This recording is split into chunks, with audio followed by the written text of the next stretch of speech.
আসসালামু আলাইকুম বাচ্চারা, আশা করি সবাই অনেক ভালো আছো। চলে আসলাম প্রোকাডেমিক্সে আরো একটি ক্লাস নিয়ে। সেটা হচ্ছে তোমাদের একাদশ অধ্যায় প্রাত্যহিক জীবনে তড়িৎ। তড়িৎ কি? তড়িৎ হচ্ছে কারেন্ট, যেটা সম্পর্কে আমরা সবাই কম বেশি জানি। এখন তড়িৎ তড়িৎ বা কারেন্ট প্রচারের জন্য আমাদের বর্তনীর প্রয়োজন হয়। এখন আমরা জানবো তড়িৎ বর্তনী কয়েকটা প্রতীক। তড়িৎ বর্তনীর জন্য আমাদের সর্বপ্রথম দরকার একটি কোষ। কোষের সংকেত হচ্ছে একটা বড় দাগ আর একটা ছোট দাগ, যেটা হচ্ছে একটা পজিটিভ আর একটা নেগেটিভ। ব্যাটারিও কোষের মতো, কিন্তু ব্যাটারিতে থাকবে চারটা দাগ, পজিটিভ আর নেগেটিভ। পরিবাহী তার কি? যে তারের মধ্য দিয়ে বিদ্যুৎ বিনা বাধায় পরিবাহিত হয়, এটাই হচ্ছে পরিবাহী তার। সংযুক্ত তার, সংযোগহীন তার দরকার নেই। একমুখী সুইচ হচ্ছে যেটা চলাচল শুধু একমুখে। মানে আমি যদি এই সুইচটা অন করি, তাহলে এই সুইচ আপাতত অফ অবস্থায় আছে, আমরা যদি অন করি তাহলে শুধু এই তারের সাথেই সংযোগ হওয়ার সম্ভাবনা আছে। এটা অন্য কোনো তারের সাথে সংযুক্ত হতে পারবে না। সুইচ অনে শুধু একটা তারের সাথে সংযুক্ত হবে। দ্বিমুখী সুইচ কি? এটা দুইটা তার আছে, তুমি যে কোনো একটার সাথে সংযোগ করতে পারবা। সুইচ অন করলে এটা এখানেও যেতে পারে, উপরের দিকে সুইচ অন করলে আমার এই তারের সাথে বিদ্যুৎ প্রবাহিত হবে। আবার নিচের দিকে সুইচ অন করলে আমরা এই তারের সাথে বিদ্যুৎ প্রবাহিত হবে। এজন্য এই সুইচটা হচ্ছে দ্বিমুখী সুইচ। স্থির রোধ, যেটা এরকম থাকবে, পরিবর্তনশীল রোধ বা রিওস্টেট, যেটা পরিবর্তন হবে, তাই এটাতে অ্যারো চিহ্ন দেওয়া প্রয়োজন। এসি তড়িৎ উৎস। এসি তড়িৎ কি? ক্লাস 8-এ তোমরা পড়ে এসছো। এসি তড়িৎ হচ্ছে যে তড়িৎ দিক পরিবর্তন করে। এজন্য এই এসি তড়িতের সংকেত হচ্ছে এরকম। গ্যালভানোমিটার, অ্যামিটার আর ভোল্টমিটার, তিনটা সংকেত অনেক ইজি। জাস্ট প্রথম অক্ষর দিয়ে দুই পাশে দুইটা তার। ভূসংযোগ ধারক কি? যেটা ভূমির সাথে সংযুক্ত, এমন তড়িৎই হচ্ছে ভূসংযোগ ধারক। এজন্য এটা এই লাইনগুলো দিয়ে ভূমি বোঝায়। এখন আমরা শিখবো ব্যাটারির কার্যক্রম। ব্যাটারি জিনিসটা কি? আমরা জানি ব্যাটারি আমাদের বিভিন্ন কাজে লাগে, বিভিন্ন ইলেকট্রিক জিনিসপত্রতেই আমাদের ব্যাটারি লাগে। সবচেয়ে বেশি আমরা যে ব্যাটারি ইউজ করি সেটা হচ্ছে পেন্সিল ব্যাটারি, যেটা ভোল্ট হচ্ছে 1.5 ভোল্ট। এখন ব্যাটারি কিভাবে কাজ করে? ব্যাটারিতে একটা অ্যানোডের আবরণ থাকে, এটা হচ্ছে অ্যানোডের আবরণ। সাধারণত এটা জিঙ্ক বা দস্তার আবরণ থাকে। একটা ক্যাথোড থাকে, যেটা হচ্ছে মাইনাস, আর একটা ইলেকট্রোলাইট থাকে, একটা হচ্ছে তরল পদার্থের দ্রবণ থাকবে। এটা হতে পারে copper sulphate or anything, but এই দ্রবণটাকে অবশ্যই জলীয় হতে হবে।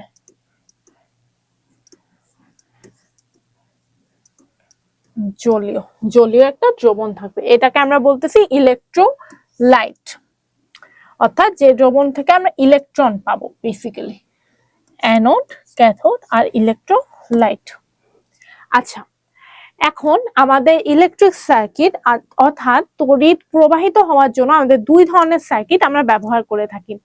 একটা হচ্ছে শ্রেণী সংযোগ আর একটা হচ্ছে সমান্তরাল সংযোগ। এখন শ্রেণী সংযোগ বা সিরিজ সার্কিট। শ্রেণী সংযোগ বা সিরিজ সার্কিট হচ্ছে যখন একাধিক রোধ বা লোড এমন ভাবে যুক্ত থাকে যে একটি শেষ প্রান্ত অপরটি প্রথম প্রান্তের সাথে যুক্ত হয় এবং বিদ্যুৎ প্রবাহের জন্য একটি পথ থাকে, তাকে সিরিজ সংযোগ বলে।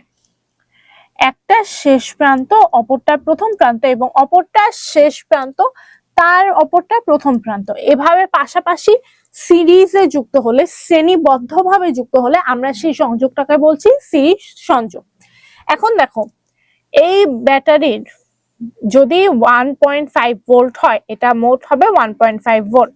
কিন্তু এখানে যদি দুইটা ব্যাটারি আমরা স্থাপন করি, তাহলে এটা কি, এটা যদি 1.5 হয়, এই দুইটাও যদি 1.5 হয়, তাহলে এইটা মিলে কি হবে 3 ভোল্ট।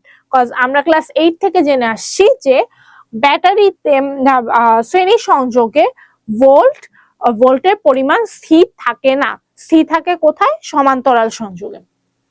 এখন তিনটা ব্যাটারি যখন যুক্ত হবে তখন আমাদের হবে 4.5 ভোল্ট।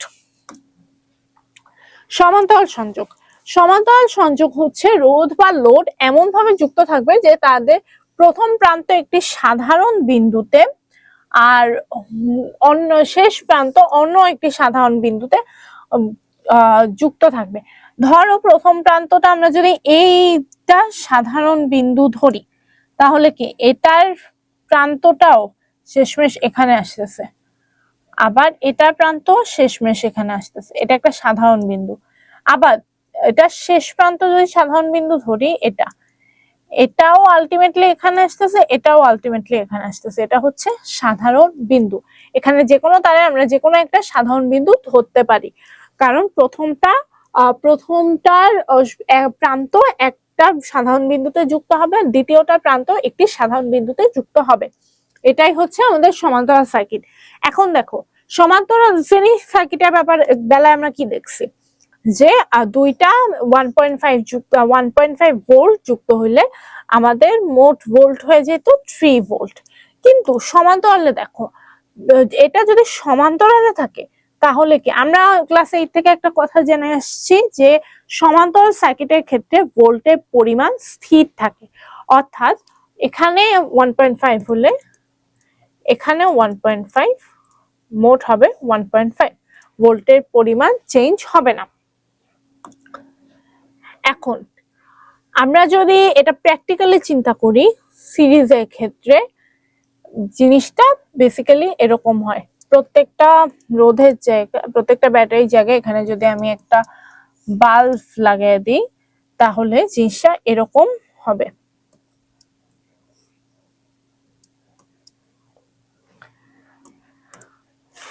এখানে একটা বাল্ব শ্রেণী, এখানে দুইটা বাল্ব, এখানে তিনটা বাল্ব। এখন এখানে দেখো, এখানে শ্রেণী সংযোগে সুইচটা থাকে মূলত এখানে। আমরা যদি এটা বর্তনী আকারে দেখি,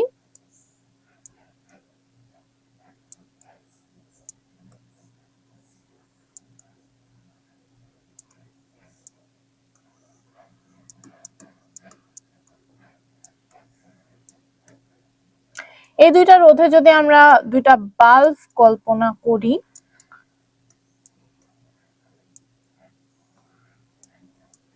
তাহলে এটা হচ্ছে আমাদের সুইচ।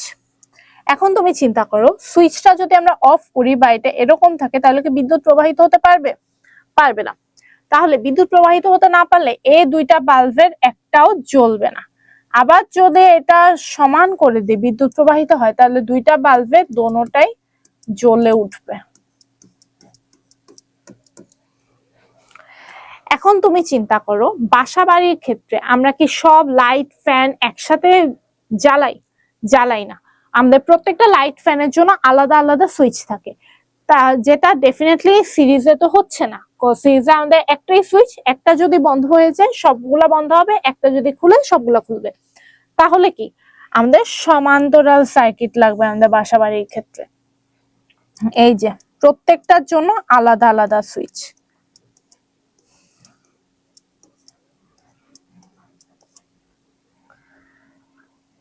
এটা এই সুইচগুলো সবগুলা জ্বলতেছে, মানে এই সুইচগুলো সবগুলা অন, এজন্য এই বাল্বটা জ্বলছে। এটা অফ, এজন্য এই বাল্বটা জ্বলছে না। অর্থাৎ বাসাবাড়ির জন্য উপযোগী হচ্ছে আমাদের সমান্তরাল সার্কিট। এখন বাড়িতে বর্তনীর নকশা বা হাউস ওয়ারিং। বাড়িতে বর্তনী কিভাবে কাজ করে? আচ্ছা, আমরা বাড়িতে পুরা সেন্ট্রালি প্রথমে বিদ্যুৎ উৎপন্ন হয়, এরপরে এটা ছোট ছোট কয়েকটা সাব সেন্টারে যায়। সাব সেন্টার থেকে আসে আমাদের মিটারে, বাড়ির জন্য যে মিটার আছে সেই মিটারে আসে সাব সেন্টার থেকে সরাসরি সেই মিটারে আসে। মিটার থেকে যায় মেইন সুইচে। আমাদের সবার বাসায় একটা মেইন সুইচ আছে, যেটা হরর মুভির সময় অফ হয়ে যায়, যার কারণে সারা বাসায় লাইট চলে যায়। এই মেইন সুইচে সব মেইন সুইচ মিটার থেকে সব বিদ্যুৎ যাবে মেইন সুইচে। এখন মেইন সুইচ থেকে যাবে ডিস্ট্রিবিউশন বক্সে। ডিস্ট্রিবিউশন বক্স জিনিসটা কি? ডিস্ট্রিবিউশন বক্স হচ্ছে এমন একটা বক্স যেটা মেইন সুইচে ধরো আমাদের আসছে 20 অ্যাম্পিয়ার বিদ্যুৎ। এখন 20 অ্যাম্পিয়ার বিদ্যুৎ ডিস্ট্রিবিউশন বক্স বিভিন্ন ভাগে সার্কিটে ডিস্ট্রিবিউট করবে। যেমন ফ্যানের জন্য তাদের নির্দিষ্ট বিদ্যুৎ দিবে, ফ্রিজের জন্য দিবে, দেন লাইটের জন্য দিবে, এসির জন্য দিবে। এভাবে আস্তে আস্তে ডিস্ট্রিবিউশন বক্স প্রত্যেকটার জন্য আলাদা আলাদা বিদ্যুৎ নির্ধারণ করবে। এখন ডিস্ট্রিবিউশন বক্স থেকে ধরো এখানে আছে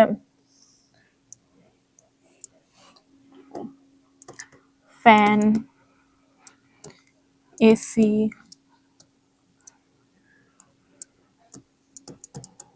লাইট, ফ্রিজ, টিভি। এখানে ধরো হচ্ছে গিয়ে 2 ampere, 3 ampere, 2 ampere, 5 ampere, 7 ampere, এরকম বিদ্যুৎ তাদের প্রয়োজন। তো ডিস্ট্রিবিউশন বক্স কি করবে? এভাবে এই 5 জনকে আলাদা আলাদা পরিমাণে বিদ্যুৎ সাপ্লাই করবে।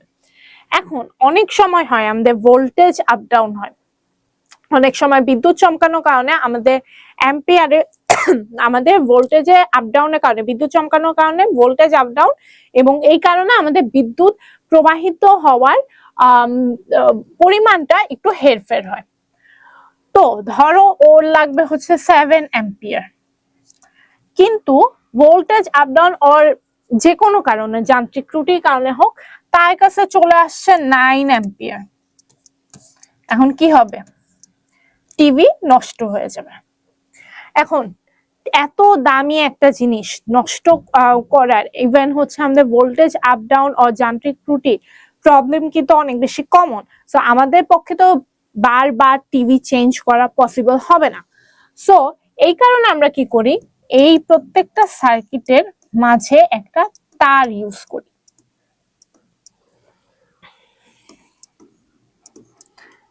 এই তারের নাম হচ্ছে ফিউজ।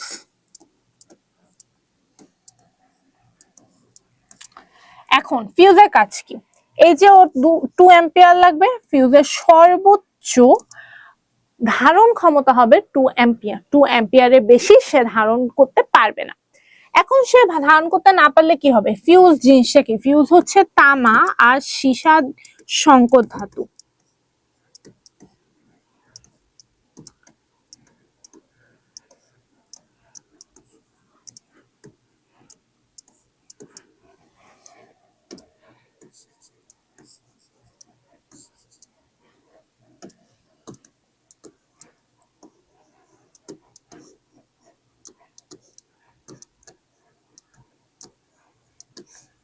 সীসার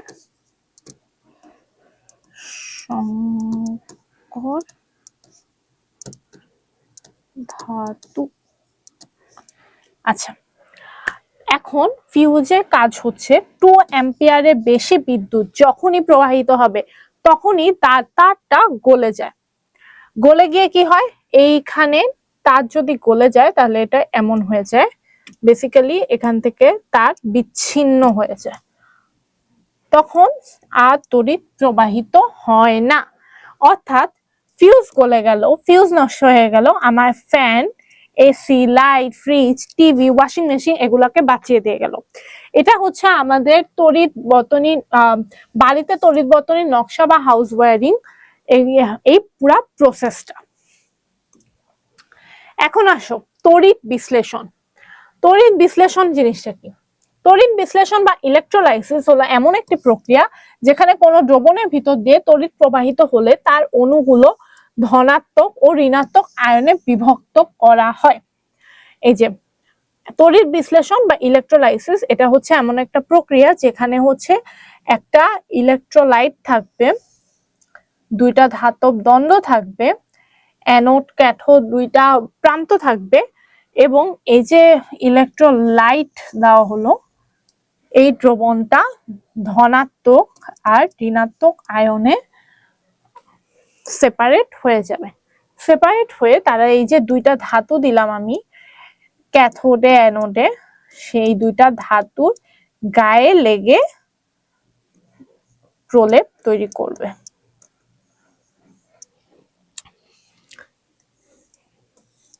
যেমন ইলেকট্রোলাইট হিসাবে যদি আমি HNO3 দেই, তাহলে এখানে ক্যাটায়ন আর অ্যানোয়ন, ক্যাটায়ন হচ্ছে প্লাস কে বলে আর অ্যানোয়ন হচ্ছে মাইনাস।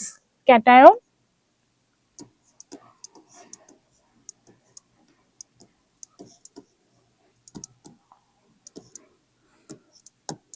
প্লাস আয়ন আর হচ্ছে অ্যানোয়ন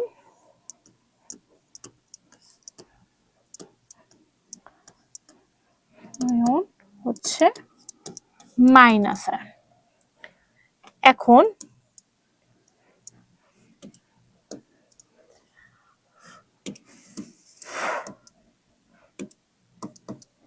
এখন H2NO3 ইলেকট্রোলাইট হিসেবে ব্যবহৃত হলে এটার ক্যাটায়ন হয় H+ আর অ্যানায়ন হয় NO3-।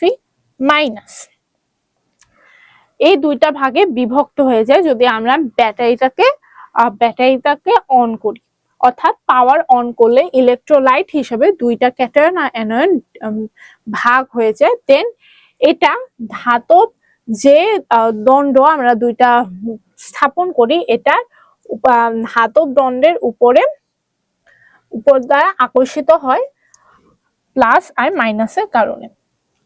তুতের দ্রবণের তড়িৎ বিশ্লেষণ যদি আমরা খেয়াল করি, এখানে কি হচ্ছে, এখানে তুতের দ্রবণ হচ্ছে কপার সালফেট।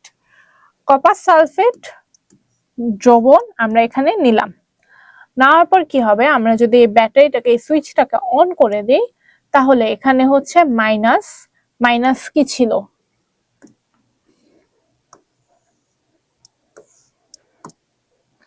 ক্যাথোড, প্লাস কি ছিল, অ্যানোড। তাহলে এখানে তুতের দ্রবণ যদি আমরা দেখি, তাহলে এটা হচ্ছে ক্যাথোড আর এটা হচ্ছে অ্যানোড। এখন যখনই আমরা সুইচটা অন করে দেব, ব্যাটারিটা অন হবে, তখন এই কপার সালফেট দুটা ভাগে বিভক্ত হবে, কপার প্লাস প্লাস আর sulphate minus. Copper sulphate, copper 2+ plus sulphate 2-। Copper ion আর সালফেট আয়ন দুইটা আয়নে বিভক্ত হবে। এরপরে কি হবে, এটা হচ্ছে প্লাস, আমরা জানি প্লাস কাকে অ্যাট্রাক্ট করবে, মাইনাসকে, সালফেটকে সে অ্যাট্রাক্ট করবে। আর হচ্ছে এটা হচ্ছে মাইনাস, মাইনাস কাকে অ্যাট্রাক্ট করবে, কপারকে। তো সালফেট গেল অ্যানোডের দিকে, কপার গেল ক্যাথোডের দিকে। এরপরে যা হবে এটা হচ্ছে, এটা তো হচ্ছে ইলেকট্রোলাইট মানে কপার সালফেটের দ্রবণ, তার মানে কি আছে, এটার সাথে একটা H2O আছে, তাহলে H2O বিভক্ত হবে 2H+ প্লাস ও 2-। এই 2H+ এর সাথে সালফেট বিক্রিয়া করবে,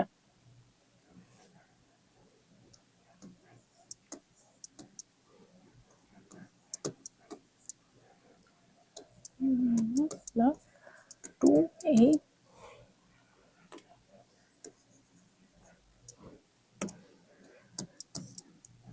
2H, প্লাস H2SO4। এবার এই ব্যক্তির কি হবে, সে অক্সিজেন গ্যাস হিসাবে বাইরে বের হয়ে যাবে। আচ্ছা,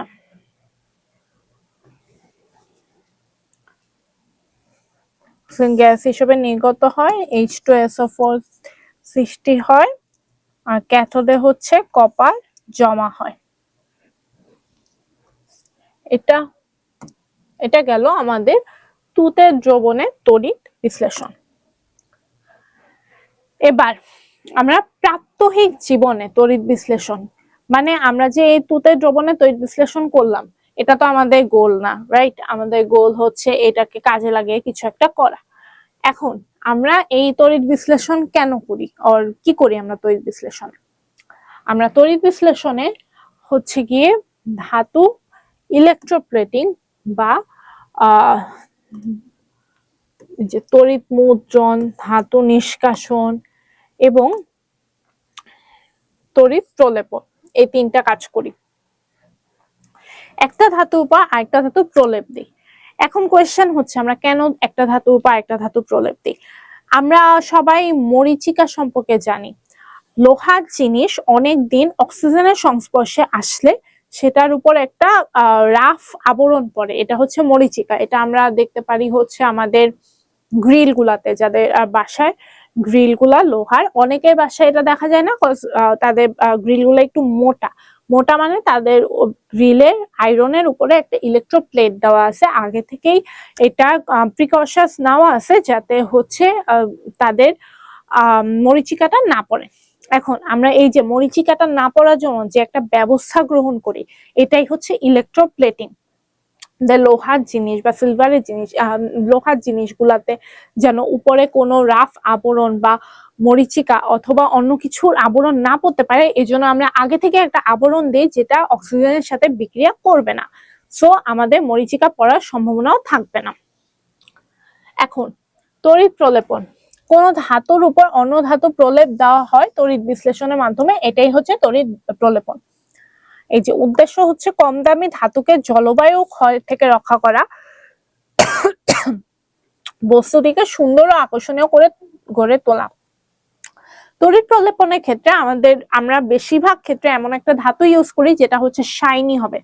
শাইনি হলে কি হবে, আমরা ধর একটা চামচ, এটার উপর যদি আমরা ইলেকট্রোপ্লেট করি, এটা যদি আমরা সিলভার দিয়ে করি বা শাইনি কোনো ধাতু দিয়ে করি, তাহলে চামচটা চকচকে দেখাবে। চকচকে দেখালে এটা লাইক এটার ভ্যালু বেড়ে যাবে, আর এটা দেখতে সুন্দর লাগবে। এজন্য আমরা বস্তুটিকে আকর্ষণীয় করার জন্য ইলেকট্রোপ্লেটিং করি। আবার জলবায়ু ক্ষয় যেটা বললাম, অক্সিজেনের সাথে যাতে বিক্রিয়া না করে, এজন্য আমরা ইলেকট্রোপ্লেটিং করে থাকি। সাধারণত এটাতে তামা, লোহা, ব্রোঞ্জ, এটা এইসব ধাতু মানে তামা, লোহা, ব্রোঞ্জের জিনিসপত্র আমাদের ইলেকট্রোপ্লেটিং করা লাগে। আর কি দিয়ে করা লাগে? সোনা, রূপা বা নিকেল। যে সাধারণত সিলভারের ইলেকট্রোপ্লেট দেওয়া হয়, জিঙ্কের ইলেকট্রোপ্লেট দেওয়া হয়। এবার আমাদের তড়িৎ প্রলেপন দেওয়ার প্রক্রিয়া। ফর এক্সাম্পল, আমরা ধরো হচ্ছে একটা কাঁটা চামচ বা ফর্ককে তড়িৎ প্রলেপন দিতে চাচ্ছি।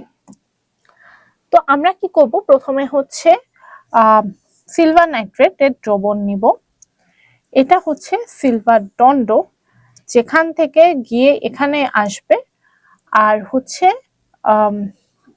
এটা হচ্ছে সেই বস্তু যাকে আমরা ক্যাথোডে রাখলাম, কারণ এটা প্রলেপ দেওয়া হবে। আচ্ছা, প্রথমে প্রলেপ দেওয়া বস্তুটিকে পরিষ্কার করে ধুয়ে ক্যাথোডে হিসেবে রাখা হবে। দেন প্রলেপ দেওয়া ধাতুটিকে অ্যানোড হিসেবে রাখা হবে। প্রলেপ দেওয়া বস্তুটিকে আমি ক্যাথোডে রাখলাম, প্রলেপ দেওয়ার ধাতু হচ্ছে সিলভার, এটা হচ্ছে আমি অ্যানোডে রাখলাম। দেন তোর দ্রব হিসাবে প্রলেপ দেওয়া ধাতু লবণের দ্রবণ ব্যবহার করা হয়।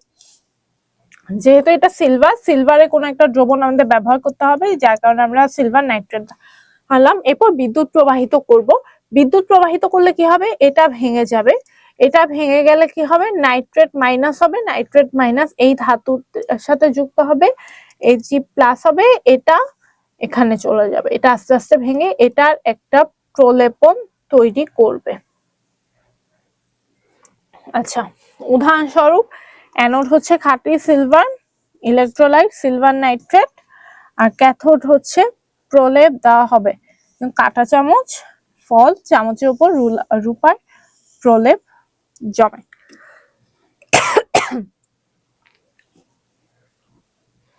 তড়িৎ মুদ্রণ, ইলেকট্রোটাইপিং।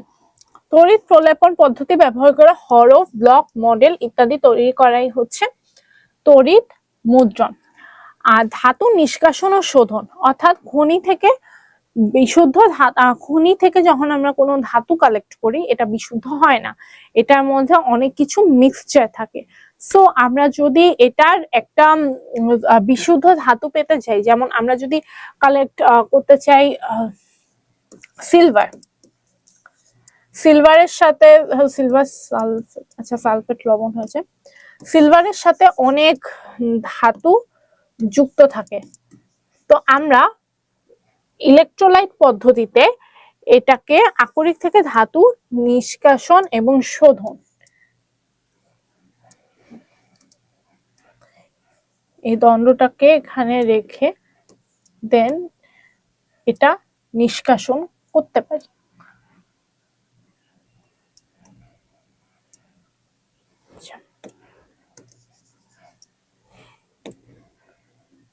এই দুইটা দণ্ড যদি আমি এখানে স্থাপন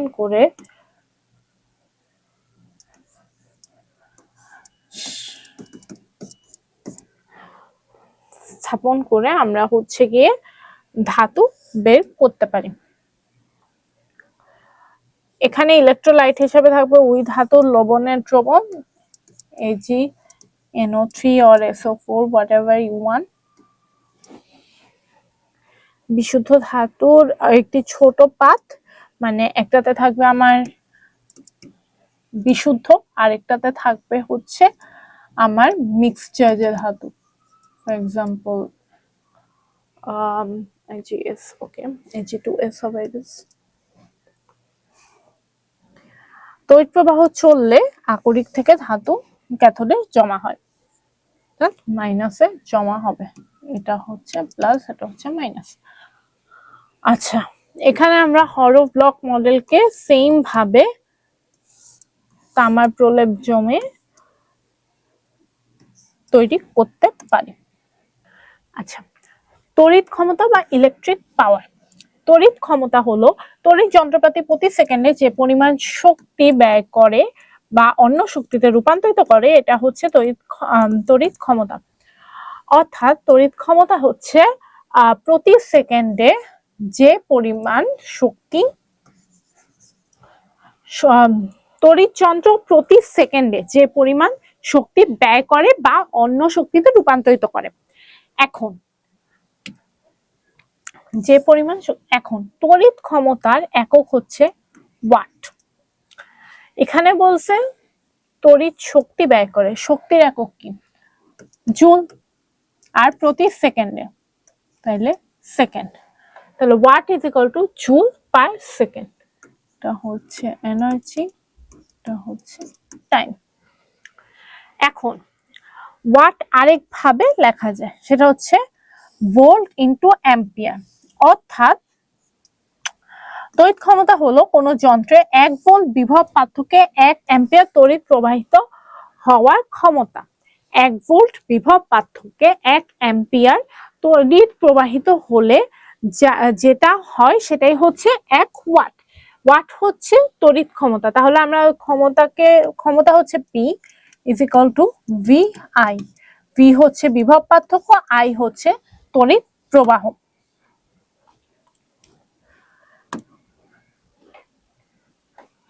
এখন কিলোওয়াট ঘন্টা, আমরা জানি কিলো মানে কি 10⁻³ বা 1000, কিলোগ্রাম, কিলোওয়াট, কিলোমোল, সবকিছু হচ্ছে 1000।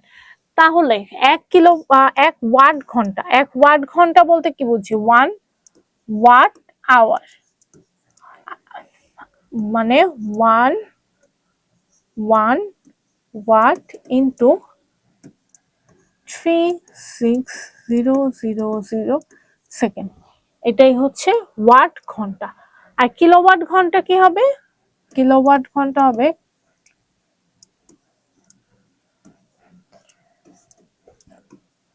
1000 ওয়াট ইন্টু 3600 সেকেন্ড, এটাই হচ্ছে কিলোওয়াট ঘন্টা। অর্থাৎ 1 কিলোওয়াটে 1 ঘন্টায় আমরা হিসাব করবো, এটা হচ্ছে কিলোওয়াট এককে হিসাব করবো এবং ঘন্টার এককে হিসাব করবো, সেকেন্ডের এককে না। হচ্ছে 1 ওয়াট ঘন্টা। আচ্ছা, আন্তর্জাতিকভাবে কিলোওয়াট ঘন্টাকে 1 ঘন্টা এককে পরিমাপ করা হয়। এই এককে বোর্ড অফ ট্রেড ইউনিট বা সংক্ষেপে ইউনিট বলে। আচ্ছা, আমরা ওয়াট সেকেন্ড ছেড়ে কেন কিলোওয়াট ঘন্টার দিকে টার্ন নিলাম? কজ হচ্ছে আমরা ইন্টারন্যাশনালি স্ট্যান্ডার্ড যেটা সেটা হচ্ছে কিলোওয়াট ঘন্টা, অর হচ্ছে এটাকে আমরা ইউনিটও বলি। ইউনিটের অঙ্ক অনেক ইম্পর্টেন্ট। পরের স্লাইডে দেখবা তড়িৎ ক্ষমতার হিসাব। ব্যয়িত শক্তি খরচ ইজ ইকুয়াল টু ব্যয়িত তড়িতের একক কিন্তু প্রতি এককে খরচ, এত কিছু জানা লাগবে না।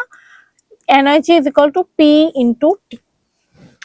পি হচ্ছে পাওয়ার, পাওয়ার একটু আগে কি দেখলাম, ভিআই একটা দেখলাম, আর একটা হচ্ছে ই বাই টি, এটা একটা দেখলাম পাওয়ার, আর টি তো টি। এখন এটা থেকে কি ম্যাথ আসবে তোমাদের? প্রতি ইউনিটে ধরো বলে দিবে হচ্ছে এভরি ইউনিটের খরচ,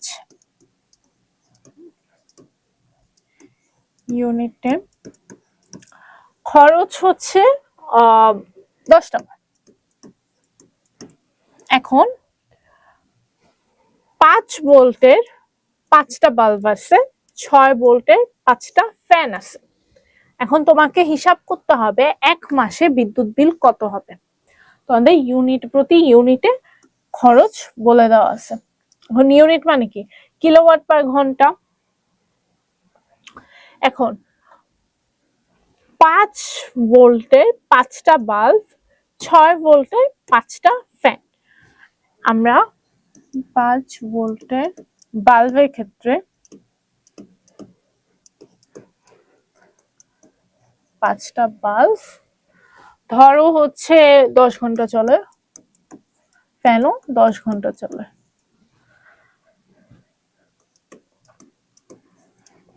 আওয়ারে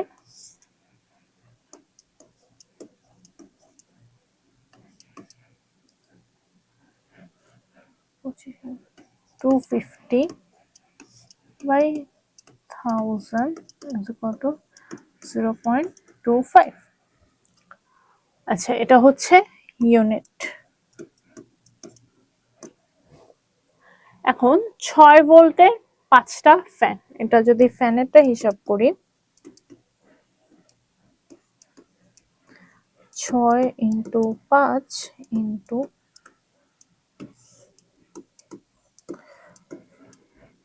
300, তার মানে 0.3 ইউনিট।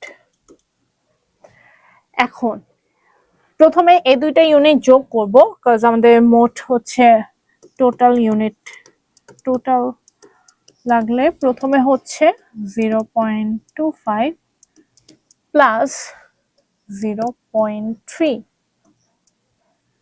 ইন্টু 30 ইন্টু 10, কজ প্রতি ইউনিটে খরচ হচ্ছে আমার 10। এখন এটা গুণ করে যেটা আসবে সেটা যদি আমরা গুণ করি,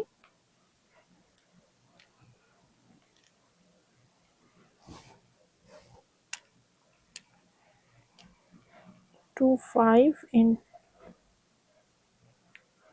plus 0.3 into 165 টাকা, এটাই হবে অ্যান্সার।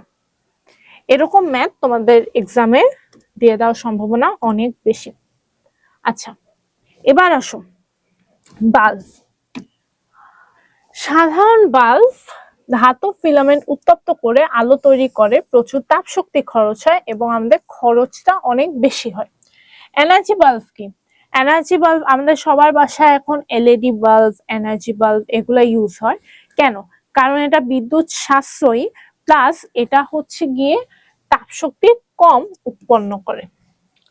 এনার্জি বাল্বের ধরন হচ্ছে সিএফএল আর এলইডি। সিএফএল হচ্ছে কম্প্যাক্ট ফ্লুরোসেন্ট ল্যাম্প, আর এলইডি হচ্ছে লাইট এমিটিং ডিওড। এখন এটা কি করে?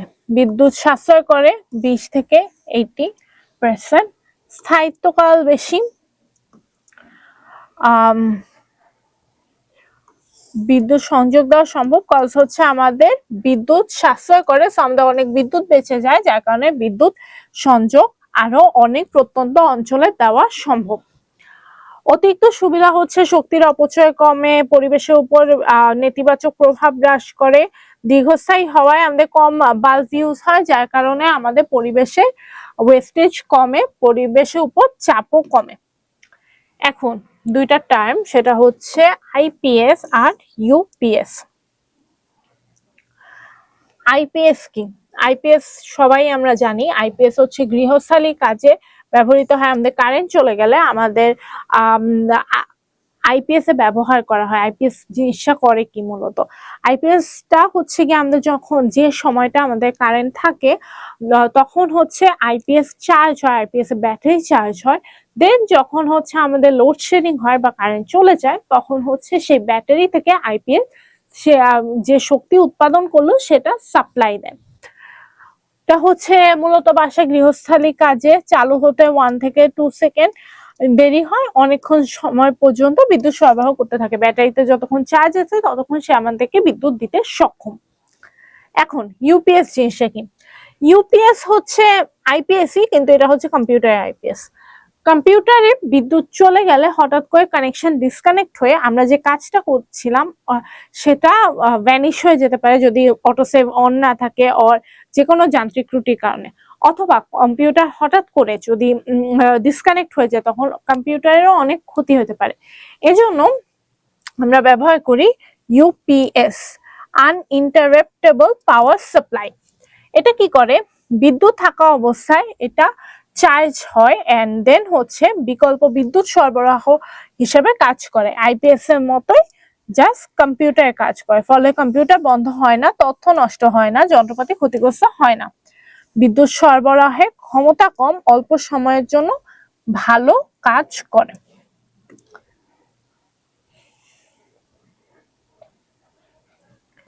আচ্ছা, তড়িতের সিস্টেম লস। তড়িতের সিস্টেম লস কি? আচ্ছা, বিদ্যুৎ উৎপাদন করা হয় দেশের বিভিন্ন পাওয়ার প্ল্যান্টে। বিদ্যুৎ প্রথমে সাবস্টেশনে যায়, দেন বিতরণ ব্যবস্থা, দেন হচ্ছে গ্রাহক পর্যায়ে পৌঁছায়। ওকে, প্রথমে ধরো এটা হচ্ছে পুরো বাংলাদেশ, এটার ভিতর দিয়ে এই কয়েকটা জায়গায় বিদ্যুৎ উৎপন্ন হচ্ছে। এই জায়গাগুলো কয়েকটা, এটা হচ্ছে মেইন উৎপাদন স্টেশন। এগুলোর মধ্যে থাকে আবার সাবস্টেশন। এরপরে এই সাবস্টেশন আন্ডারে থাকে বিভিন্ন এলাকা, তারা ওই এলাকায় বিদ্যুৎ সাপ্লাই দেয়। ধরো এই সাবস্টেশনের আন্ডারে এই 3টে এলাকা পড়তেছে, তো তারা এই এলাকায় বিদ্যুৎ সাপ্লাই দেয়। এভাবে হচ্ছে আমাদের এন্টায়ার সিস্টেমটা কাজ করে। এখন বিদ্যুৎ পরিবাহিতে তারে সবসময় রোধ থাকে। রোধ কি করে? আমাদের বিদ্যুৎ প্রবাহ করতে বাধা দেয়। তো এখানে যেহেতু তারা বাধার সম্মুখীন হয়, সো এখানে হচ্ছে গিয়ে শক্তি লস হয়। রোদের ভিতর দিয়ে কারেন্ট প্রবাহিত হলে তাপ উৎপাদন হয়, তখন এটা শক্তি ক্ষয় হয়। কখনোই যতটুকু পরিমাণ বিদ্যুৎ উৎপাদন হয়েছে ঠিক ততটুকু পরিমাণ বাসা বাড়িতে সাপ্লাই হতে পারে না, কারণ ভিতর মাঝে অনেকগুলো প্রসেসের মাধ্যমে এই বিদ্যুতের সাপ্লাইটা আস্তে আস্তে কমে যায়। ধরো 100 অ্যাম্পিয়ার যদি বিদ্যুৎ সাপ্লাই হয়, সেটা কখনোই 100 অ্যাম্পিয়ারই প্রত্যেকটা সাবস্টেশনে ওর আমাদের যে কোনো এলাকায় 100 অ্যাম্পিয়ারে পৌঁছাবে না, সেটা 98-97 অ্যাম্পিয়ারে আসে। এই যে মাঝখানে 3 অ্যাম্পিয়ার পার্থক্য, এটাই হচ্ছে তড়িতের সিস্টেম লস।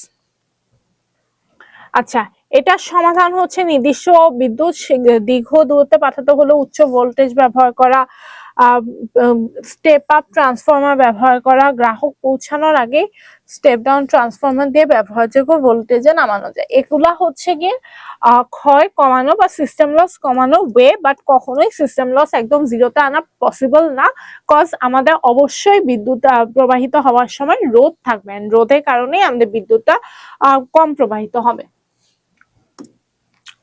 এবার লোডশেডিং। লোডশেডিং জিনিসটা কি? সবাই জানি লোডশেডিং জিনিসটা কি, কিন্তু লোডশেডিং হয় কেন? প্রত্যেকটা এলাকায় দেওয়ার জন্য আমার কাছে নির্দিষ্ট পরিমাণ বিদ্যুৎ থাকে, কিন্তু তাও দেখা যায় কোনো কোনো এলাকায় ঘাটতি পড়ে। যেমন হচ্ছে গিয়ে ঢাকার একটু সাইডের অংশগুলাতে আমরা ফার্স্টে হচ্ছে সেন্ট্রালি কভার করবো। সো সেন্ট্রালি কভার করে করে হয়তো দেখা যায় যে সাইডের অংশগুলাতে আমাদের দেওয়ার জন্য পর্যাপ্ত বিদ্যুৎ নেই। তখন আমরা কি করি, সেন্ট্রালি কভারের অংশের মধ্যে কয়েকটা জায়গা থেকে লোডশেডিং করে 1 ঘন্টা 2 ঘন্টা কারেন্ট না দিয়ে এখানে সাপ্লাইটা করি। এই কারণেই লোডশেডিং হয়, এটাই লোডশেডিং এর প্রসেস। আচ্ছা, সব বিদ্যুৎ জাতীয় গ্রিডে যুক্ত হয়ে স্থানীয়ভাবে সাবস্টেশনের মাধ্যমে বিতরণ করা হয়। আচ্ছা, বিদ্যুৎ চাহিদা উৎপাদনের চেয়ে বেশি হলে চাহিদা পূরণ সম্ভব হয় না, তখন বিদ্যুৎ সরবরাহ বন্ধ রেখে অন্য এলাকায় সরবরাহ করে। আচ্ছা, এই যেটা বললাম সেটাই। এই ছিল আজকের ক্লাসে তোমাদের প্রাত্যহিক জীবনের তড়িৎ। যে কোনো প্রবলেমে তোমরা আমাদের এসএসসি গ্রুপে যোগাযোগ করতে পারো। নেক্সট ক্লাসে আমি চেষ্টা করব ওই টপিকগুলো কভার করার। আর ততদিন পর্যন্ত ভালো থাকো, সুস্থ থাকো আর প্রোকাডেমিক্সের সাথেই থাকো। আসসালামু আলাইকুম।